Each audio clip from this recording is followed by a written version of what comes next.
بسم اللہ الرحمن الرحیم۔ السلام علیکم۔ دیکھ کے نہیں چل سکتے آپ، منہل نے غصے سے اپنے ساتھ ٹکراتے زہیب کو کہا، جو سیل پہ بزی تھا۔ اس وجہ سے سامنے آئی منہل کو نہیں دیکھ سکا تھا، اور منہل جو سینٹر میں پاگلوں کی طرح ادھر ادھر دیکھ رہی تھی، سامنے آتے زہیب کو نہیں دیکھ سکی اور ٹکراتی ہوئی گرنے لگی۔ جب اسے زہیب نے پکڑ لیا، منہل کی بکس گر گئی تھی نیچے اور نقاب بھی اتر گیا تھا۔ منہل نے تو فوراً ہی لڑنا شروع کر دیا تھا، لیکن زہیب تو ہوش میں ہی نہیں تھا۔ اتنی خوبصورتی کہاں چھپی ہوئی تھی؟ زہیب ٹکٹکی باندھ کے منہل کو ہی دیکھ رہا تھا۔ کیا لڑکی پہلی دفعہ دیکھ رہے ہو یا ماں بہن گھر پہ نہیں ہے؟ منہل کہتی ہوئی آگے چل پڑی۔ اپنی کلاس اس کو جاتے ہی مل گئی تھی۔ زہیب تو ابھی بھی اس کے حصار سے نکل نہیں پا رہا تھا۔ کیا ہوا؟ کہاں کھوئے کھڑے؟ سر عثمان نے زہیب کو راستے میں ہی حیرت میں کھڑے ہوئے دیکھا تو پوچھنے لگے، کچھ نہیں، بس ایسے ہی۔ اچھا، میں اب چلتا ہوں، پھر چکر لگاؤں گا۔ زہیب یہ کہتے ہوئے چلا گیا، کیونکہ اسے آفس کی دیر ہو رہی تھی۔ سینٹر کے مالک ارسلان صاحب زہیب کے دوست تھے۔ انہوں نے زہیب کو بلایا تھا، کچھ ٹائم آفس کے بعد بچوں کو میتھ پڑھا دیا کرو۔ زہیب نے معذرت کر لی تھی، کیونکہ اس کے پاس ٹائم نہیں ہوتا تھا۔ یار، بہت مزہ آیا آج کلاس میں۔ سر عثمان اتنے اچھے ہیں، اتنا اچھا پڑھاتے ہیں کہ میں تو بس دیکھتی ہی رہ گئی۔ اور مس انیلا کی تو کیا ہی بات ہے۔ منہل واپسی پر کنزا کو سب بتا رہی تھی، جسے کنزا چپ کر کے سن رہی تھی۔ کنزا منہل کے چھوٹے ماموں کی بیٹی تھی اور اس سے 1 سال بڑی تھی، اور ہمیشہ منہل کو اپنی چھوٹی بہنوں کی طرح سمجھتی تھی۔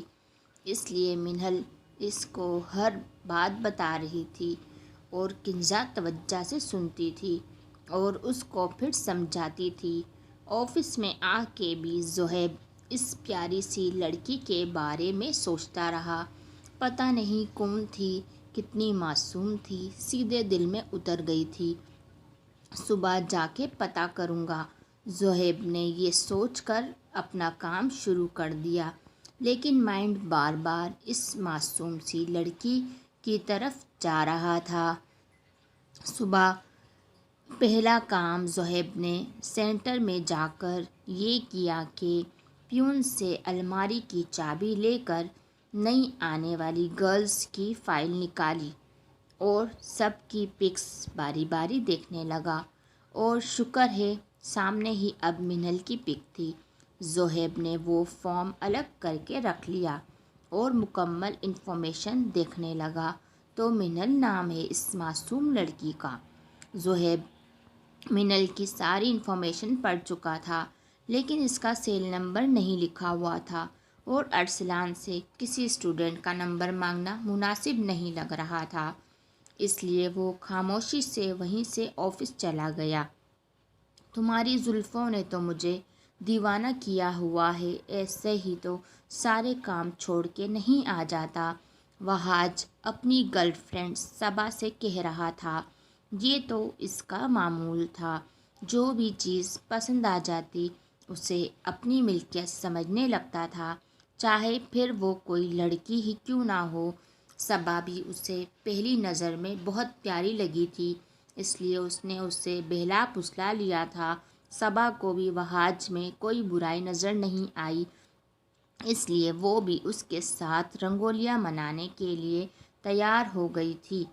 یہ کوئی پہلی لڑکی نہیں تھی جو وہاج کی زندگی میں آئی تھی، نہ جانے کتنی آئیں اور گئیں۔ ماں باپ کی اکلوتی اولاد ہونے اور ساری جائیداد کا مالک ہونے کی وجہ سے اسے ان کاموں سے کبھی کسی نے روک ٹوک نہیں کی تھی۔ کمال صاحب اپنے بزنس کی وجہ سے زیادہ تر ملک سے باہر رہتے تھے، اور مسز کمال اپنی سوشل سرگرمیوں میں بزی رہتی تھیں۔ اس وجہ سے وہاج کی سرگرمیوں کا علم ہی نہیں ہوتا تھا۔ وہاج یونی کا سب سے مقبول لڑکا تھا، ہینڈسم، اسمارٹ، خوبصورتی کی ساری حدیں پار کرتا ہوا۔ وہ ساری لڑکیوں کے خوابوں کا راجا تھا اور وہ بھی لڑکیوں کی اس بے وقوفی کا مزہ خوب لیتا تھا۔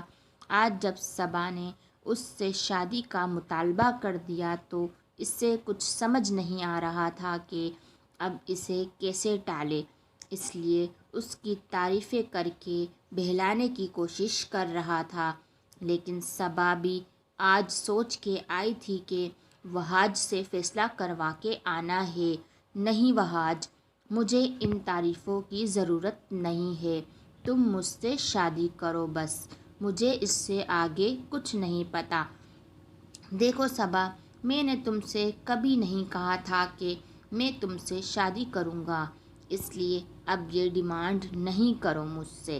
جب تک رہنا چاہتی ہو میرے ساتھ رہو، لیکن شادی کبھی بھی نہیں ہو سکتی۔ یوں چیٹر، صبا چلائی اور وہاج کے گریبان کو پکڑ لیا۔ چھوڑو میرا گریبان، وہاج نے صبا کو خود سے پیچھے کرتے ہوئے کہا۔ تم اس قابل نہیں ہو کہ میں تمہیں اپناؤں، آئی سمجھ؟ نہیں وہاج، تم ایسا نہیں کر سکتے۔ صبا ہاتھ جوڑ رہی تھی وہاج کے سامنے، لیکن وہاج اس کی منتوں کو رونتا ہوا چلا گیا۔ منہل، تم ابھی تک سو رہی ہو، اٹھو جلدی، انیما منہل کا بستر پیچھے کرتے ہوئے کہہ رہی تھی۔ کیا مسئلہ ہے؟ آج تو سونے دو، جی بھر کے سنڈے ہے۔ آج تو منہل، جس کو اپنی نیند بہت پیاری تھی، نیند میں ہی کہتی جا رہی تھی، اٹھو تم، آج مجھے تم کو اپنے ساتھ کہیں لے کے جانا ہے، اٹھ بھی جاؤ پلیز۔ انیما اب منہل کو جھنجھوڑنے لگی تھی۔ میری ویڈیو کو پلیز لائک، شیئر، سبسکرائب ضرور کیجیے۔ جزاک اللہ۔